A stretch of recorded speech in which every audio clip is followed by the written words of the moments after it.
It's such a pleasure to have you, ma'am. Please welcome Srimati Smriti Zubin Irani, the Honorable Minister of Women and Child Development and Minority Affairs, in conversation with my colleague, Anand.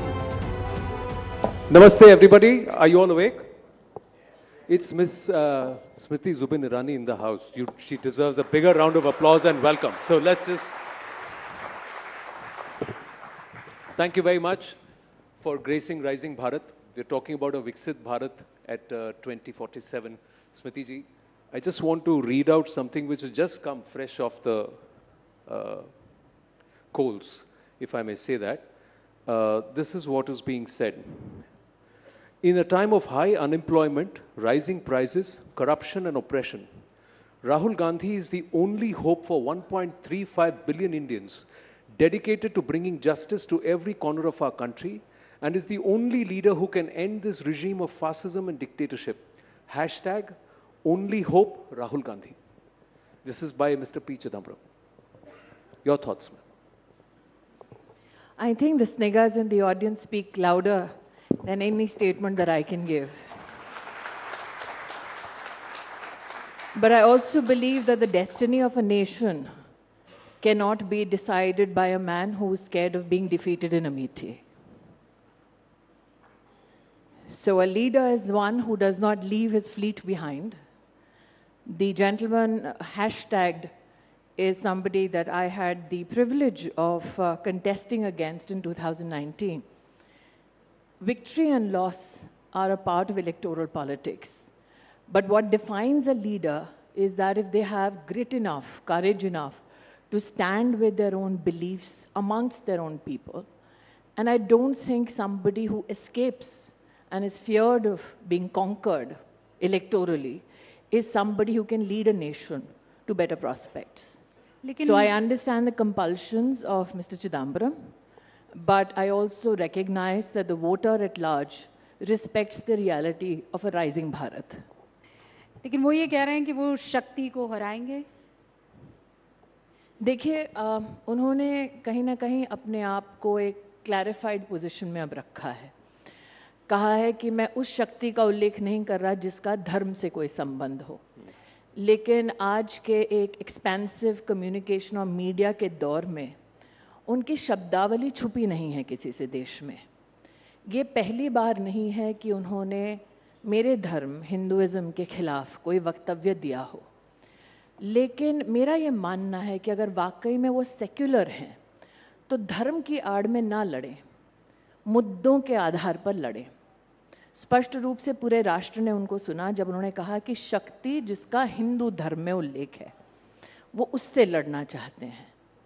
तो मैं तो एक हिंदू के नाते इतना ही कहना चाहती हूँ कि आज तक जिसने मेरे धर्म को, मेरे आराध्य को ललकारा है, उसका क्या हश्र हुआ है। कोई रामायण, गीता, महाभारत पढ़ ले, उसको इस बात का अंदाज़ा हो जाएगा। लेकिन अगर कोई हमसे ये कहे कि हम उनके शब्दों को समझ नहीं पाए और शायद उनका उल्लेख जो था वो राजनीति के कॉन्टेक्स्ट में था, धर्म के कॉन्टेक्स्ट में नहीं, तो मैं जानना चाहती हूँ किस शक्ति से लड़ना चाहते हैं। प्रधानमंत्री मोदी ने इस देश में 4 शक्तियों का विशेष उल्लेख किया। एक, नारी शक्ति, दूसरा, युवा शक्ति, तीसरा, कृषि की शक्ति, और चौथा, वो गरीब जो अब उत्थान की ओर बढ़ रहा है। तो इन चारों में से किस शक्ति से राहुल गांधी लड़ना चाहते हैं? ये वो शक्ति की बात कर रहे हैं जो ईडी को कंट्रोल करती है, ईवीएम को कंट्रोल करती है। देखिए, पुरानी एक हिंदी में कहावत है, चोर की दाढ़ी में तिनका। अब जिसकी दाढ़ी ही तिनकों से भरी हो उसको थानेदार में भी चोर नजर आता है, लेकिन जिसने चौकीदार शब्द के इस्तेमाल के लिए सुप्रीम कोर्ट में माफ़ी मांग ली हो, उसको ये फॉल्स ब्रवाडो शोभा नहीं देता। वो इलेक्टोरल बॉन्ड्स का जिक्र कर रहे हैं। वो ये कह रहे हैं कि बीजेपी उगाही पार्टी है। सीबीआई, अमित शाह जी ने एक स्पष्ट रूप से, रुबिका जी, कहा है सार्वजनिक मंच पर कि 303 सांसदों की पार्टी को इलेक्टोरल बॉन्ड्स के माध्यम से ट्रांसपेरेंटली बैंकिंग सिस्टम के माध्यम से 6000 करोड़ का बॉन्ड मिला, लेकिन जिनकी ताकत 200 की भी नहीं है स्पष्ट रूप से, उनको 14,000 करोड़ रुपया मिला।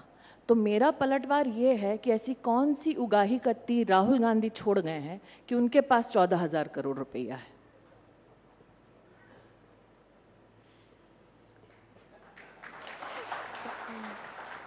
ये आप लोग रिएक्ट करिए, ऐसा नहीं है कि मत वो करिए। लोग चुनाव के दिन रिएक्ट करेंगे बटन कमल का दबा के, चिंता ना करें आप।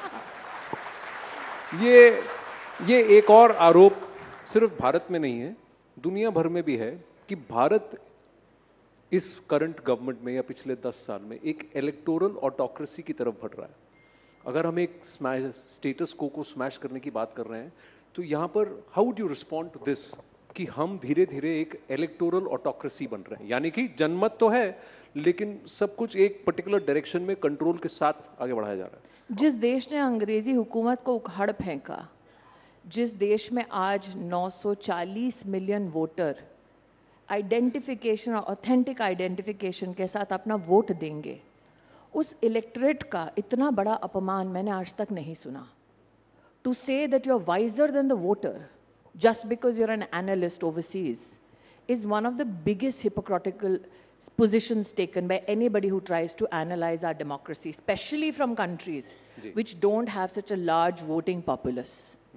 What they cannot fathom is why the average Indian today is buoyant about their future prospects. What they cannot possibly come to terms with is why India and Indians are so blatant about their ambitions and their pursuits of excellence. And possibly that is why this is the same voice which when COVID came said, how will India survive with 6 lakh plus villages? How will Indians eat? How will Indians receive pharmacological support? How will Indians get a vaccine? I think the mettle of a country and a leadership is best tested when your back is to the wall.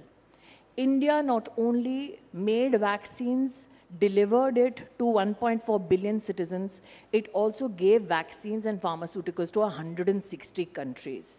India is the only nation in the world today that at the doorstep of 800 million citizens consistently for the past 2.5 years is delivering free ration every month. No country in the world today has an expansive health coverage system like Ayushman Bharat, where 100 million people receive 5 lakh rupees worth of medical support across 28,000 hospitals, with not a single human being who's covered missing a treatment in any hospital in the country. So I think that those people who sit in these analogies and analysis possibly cannot come to terms with the fact that India has a functional government, which is tested every time we go to polls, and that you have a leadership that responds to the people's needs and people who appreciate that leader. I also believe, Anand, when we go to vote, for too long and for too many years in our country, we have seen people vote on the basis of an emotion. Narendra Modi and before him Atal Bihari Vajpayee, I'm very proud, were two leaders who said, judge us by our development performance. What you see on the opposite are people who are pliant and depending on negative rhetoric.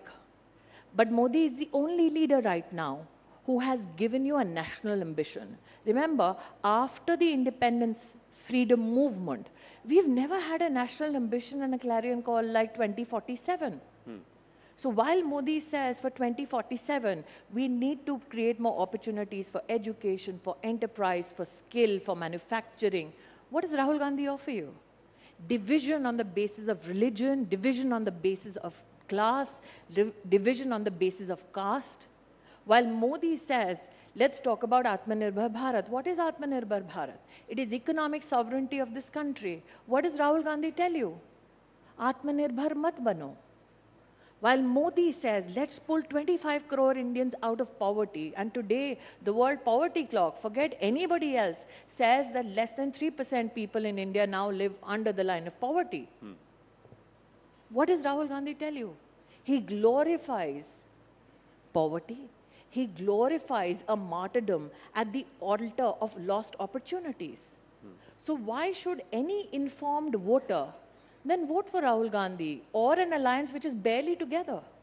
लेकिन वो ये कहते हैं कि voter तो हमें vote करता है, लेकिन राजा की जान ईवीएम में है। देखिए, जो राजघराने में पैदा हुआ हो, जिसने उपहास उड़ाया हो एक ऐसे व्यक्ति का जो एक ज़माने में चाय वाला हुआ करता था। ये तो राजनीति की कैसी माया है कि अब उसको वो चाय वाला राजा दिखता है।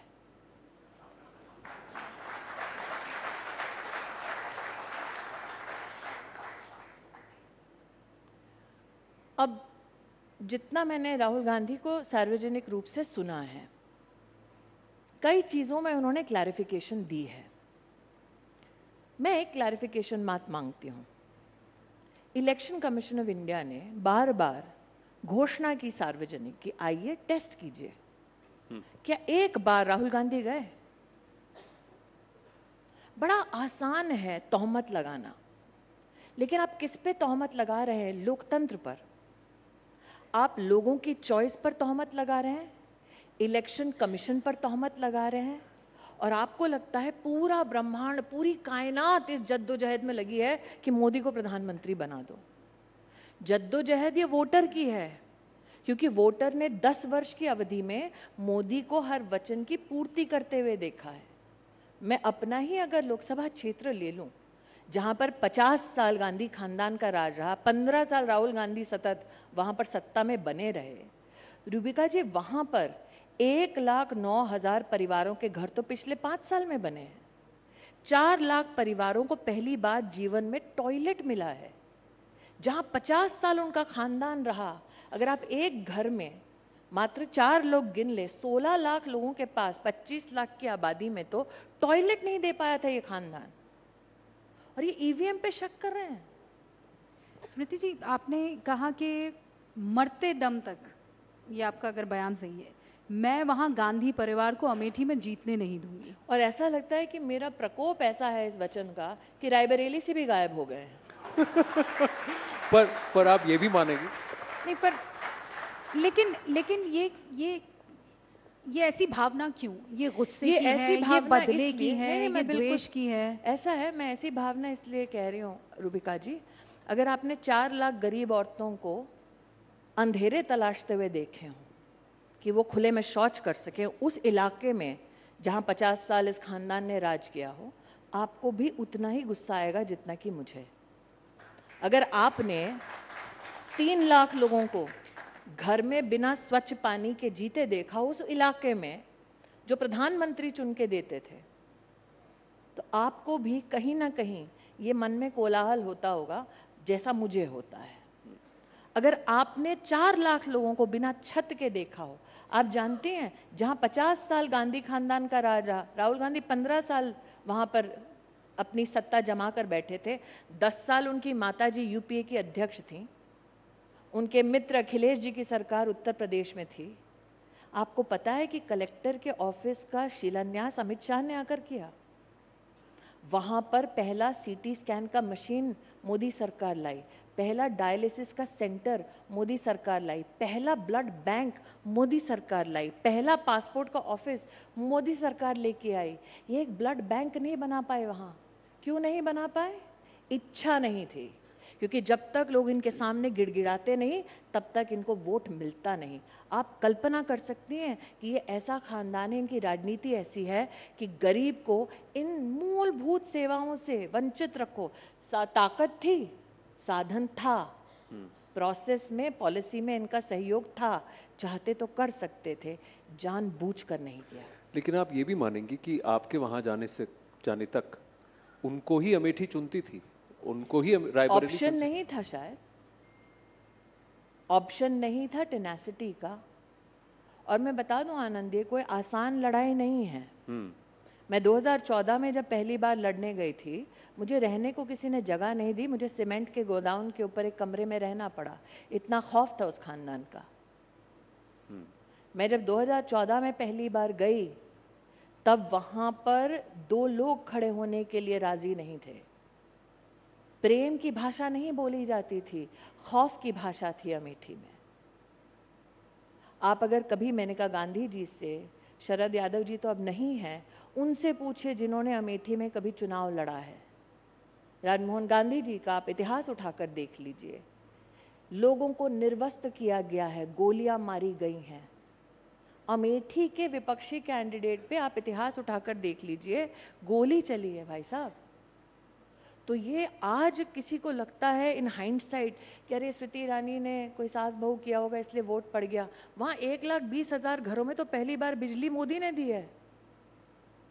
आप बिलीव करेंगे, जहाँ 50 साल उनका राज था वहाँ 60% घरों में कभी बिजली नहीं थी।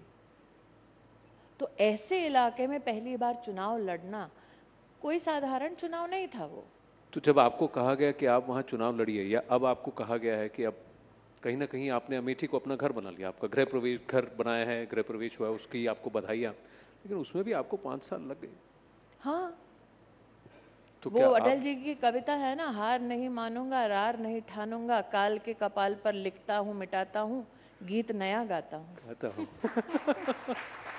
तो अब तो जिसके पास नेता ऐसे हों, जिनकी कविताएं ऐसी हों, तो जोशीले होना उनके लिए संभव ही है। तो आपको ये खला नहीं, थोड़ा सा मैं पूछना चाहता हूँ कि मुझे ही क्यों भेजा गया अमेठी? बिल्कुल नहीं, मुझे तो ये अच्छा लगा कि उस खानदान को धूल चटाने के लिए पूरी पार्टी में मेरा ही नाम मिला था।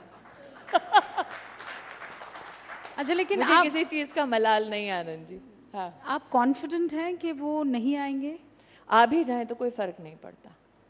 और मैं बड़ी विनम्रता से ये कह रही हूँ, क्योंकि ऐसा नहीं है कि उनकी आजमाइश नहीं हुई है, भाई बहन दोनों की।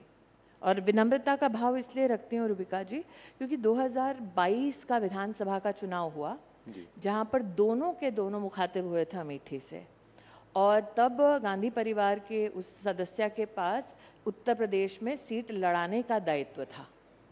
और 5 विधानसभा की सीटें हैं अमेठी में, और जो 4 विधानसभा क्षेत्र में दोनों ने मिलकर पग धरे थे, वहाँ चारों विधानसभा क्षेत्रों में कांग्रेस की जमानत जब्त हो चुकी है, 22 में है।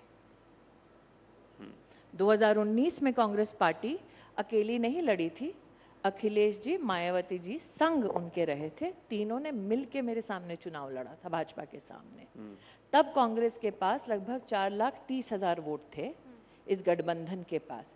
अगर आप 22 का चुनाव उठाकर देख लें तो कांग्रेस के पास अमेठी लोकसभा क्षेत्र में 22 में सिर्फ 1,20,000 लगभग वोट बच गए थे। मतलब 19 से लेकर 22 तक के बीच में 3 लाख वोट उनके पहले ही हम कम कर चुके थे। अब सोचे, जब 2 सालों में या 3 सालों की अवधि में 3 लाख वोट कम हो गया, 22 से लेकर 24 तक अब क्या हश्र हो रहा होगा। इसीलिए तो जब यात्रा लेकर आए थे, जनता तो छोड़िए, उनका कार्यकर्ता भी नहीं था वहाँ। कहते हैं कि कंफ्यूजन था, क्योंकि वो अलायंस जमा नहीं था उस वक्त कि ऐसा है आनंद सपा जी, आए कि नहीं आए। मैं आभारी हूँ कि आपने ये कहा। तो नेता भी कंफ्यूज्ड है, अलायंस भी कंफ्यूज्ड है, काडर भी कंफ्यूज्ड है। मर्सीफुली देश को कोई कंफ्यूजन नहीं है। तो आप मानती हैं कि देश को कंफ्यूजन नहीं है? 370 प्लस बीजेपी 400 पार। मेरा मंतव्य और सब छोड़ दें, यहाँ पूछ लीजिए। आप पूछिए। नहीं, आप पूछ लीजिए, मैं तो फिर फेयर, ये मेरी ओर से प्रश्न नहीं होगा।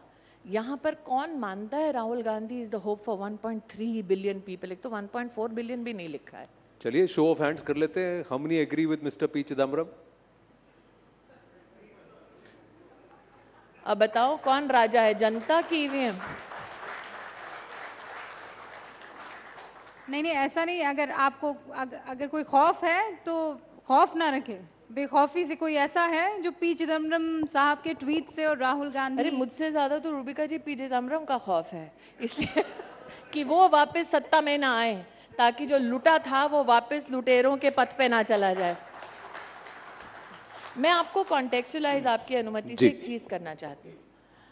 जब हम कहते हैं the lost decade of opportunity, तो ऐसा नहीं है कि सिर्फ 2004 से लेकर 14 तक का लॉस हुआ है। जब जब कांग्रेस की अध्यक्षता में इस देश में, अगर आप विशेष रूप से उनकी परफॉर्मेंस देखें, आज हम मोदी जी की चर्चा करते हैं, जब अटल जी प्रधानमंत्री बने थे, उनका जो कार्यकाल था, अगर बैंकिंग की बात करें, ठीक, बैंकिंग का जब उनको इनहेरिट किया उन्होंने एनपीएस, वो लगभग 16% या 17% था। जब उन्होंने ऑफिस छोड़ा 2004 में, एनपीए लगभग 7% तक आया, तब तक वो ला चुके थे नीचे। कांग्रेस के राज में 2012 पे आप जाइए तो वापस एनपीए 12-13% तक बढ़ चुका था। जब अटल जी ने अपनी सरकार छोड़ी थी और यूपीए की सरकार आई थी, आपका एग्रीकल्चर सेक्टर ग्रो हो रहा था 9% पे, आपका सर्विस सेक्टर ग्रो हो रहा था 7% पे, आपका ओवरऑल इकोनॉमिक ग्रोथ था 8% पे। आपके जो एडवांसेस देती है पब्लिक सेक्टर बैंक्स वो थे लगभग 6 लाख करोड़ रुपए पे। यूपीए का अगर आप आज भी नंबर उठाकर देख लें, यूपीए ने 2012 तक, 4 से लेकर 12 तक, आपको पता है कितना एडवांसेस दे दिया था पब्लिक सेक्टर बैंक से? 39 लाख करोड़, जिसमें से 3.8 लाख करोड़ व bad assets and never declared. ये खामियाजा किसने भुगता? देश ने भुगता। तो इसीलिए कह रही हूँ, उनकी परंपरा है देश को लूटने की, और जो 10 साल मोदी जी के रहे हैं वो सिर्फ पॉलिटिक्स ऑफ परफॉर्मेंस के लिए नहीं रहे हैं, पॉलिटिक्स ऑफ रेवोल्यूशन भी रहे हैं। This whole family has been tested on its mettle, on its political performance and inputs, and the best test I think for the country was when COVID came. Revelation की बात करें तो even this government is blamed for not revealing numbers. Statistics are not out. The actual numbers are not out. But statistics don't endear themselves to the opposition. That's a different issue altogether. But you would also agree that they may not like the statistics. They don't like the growth numbers. Why would they? They are fighting on a negative. No, the allegation is that yes, the numbers are the growth numbers are dressed up. Yes, there is growth, but there some of it is dressed up. Like I said, Anand, let's give me a small interjection. Okay, 30 crore mudra loans given to only women, 8 crore loans given to youngsters, first-time entrepreneurs. Okay, out of the 30 crore loans given to women, NPA is less than 2.5%, which means these loans got serviced, business got done, there was a profit. That's why the loans got serviced. So are those 30 crore women who got the loan, who did the enterprise, are they not employed? They are, right? 8 crore new entrepreneurs. Obviously they serviced their loans. Obviously they paid back. So were they not employed? 38 crores तो मैंने आपको यहाँ बैठ के गिना दिया है. Yeah, but you know, with respect to your ministries, so banks are Women and Child Care Development and also the Minority Ministry. Two aspects let's talk about. Malnourishment, we still rank one of the highest in terms of malnourishment. Who's ranking us? Who's ranking us? Well, if you're a number cruncher, there's a public data available on a tracker called Poshan Tracker. Yes. What does Poshan Tracker track? 75 million children below the age of 6. Correct. Right? How do they track? On WHO standards. Who does the third-party evaluation? The World Bank. Whether the testing methodology is correct or not. Evidence is available today for 75 million children. When did the Congress last compute it? There was no such evidence available before. The other aspect is of food security. If 80 crore people were not being given the food security, which is also being extended for the next 2 years. So basically what Rahul Gandhi wants, you'd still have a large number of people. What Rahul Gandhi wants is people should not get food. Is that your position? You'd still have a large number of people who would be struggling around the poverty line or would be going hungry. So let me contextualize it for you. Everything is not as rosy as it is painted. And I'll tell you why. 13.5 crore Indians came out of multi-dimensional poverty only because of Modi's health initiatives. What are those health initiatives? Primary being Ayushman Bharat Yojana. For every Indian, especially the poor, who got 1, 2 and the booster dose free, how much was it in the normal market? If you went to buy the vaccine, $600 per shot. So 1,800 rupees, let's say. If you don't take the booster shot, 1,200 rupees. In a family size of 4 people, how much would that been for a poor family?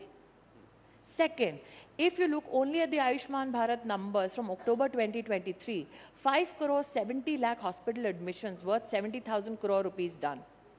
Do you compute the cost of the burden on the GDP if this health support was not given to these people? For instance, when we talk about sanitation, we talk about 11 crore toilets built. Yes. I will take you back to this very channel. In the year 2010-12 ke beech mein, this channel has carried a report about what? 6% negative impact on India's GDP because of lack of sanitation. So when Modi gives a sanitation facility, it has a positive impact on the growth numbers. When Modi gives ration free to poor, it not only helps them come out of multidimensional poverty, it sustains them out of multidimensional poverty. It also fires up rural consumption, hence keeping industry and manufacturing alive. स्मृति जी, ये जो confidence आपका है, आप आप यकीन के साथ कह सकती हैं कि नंबर्स में भी झलकेगा, और अगर हाँ तो उत्तर प्रदेश में आप 80 में से कितनी सीटें लाएंगी इस बार? देखिए, मैं ना योगेंद्र यादव जैसी कोई सेफोलॉजिस्ट हूँ, ना मैं राहुल गांधी जैसी कोई बुद्धिजीवी हूँ। मैं आपको इतना ही अश्योर कर सकती हूँ कि जो मोदी ने कहा है वो पत्थर की लकीर है। एनडीए अब की बार 400 पार।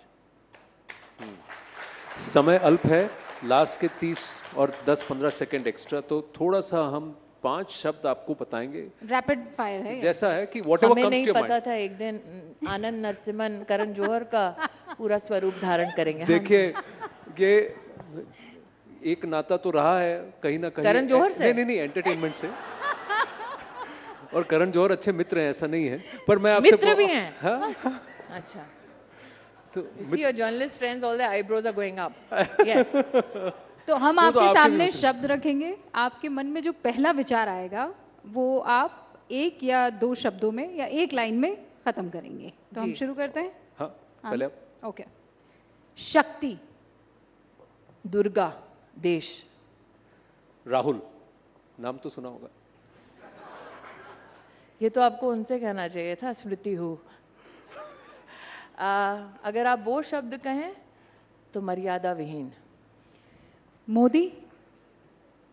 शक्ति के उपासक। 370। 400 पार। और आखिरी आखिरी स्मृति। माँ। Ladies and gentleman, Smriti Irani ji. How बहुत lovely. A huge round of applause once again for Minister Smriti Irani at her oratorical best and also daring Rahul Gandhi. Thank you so much.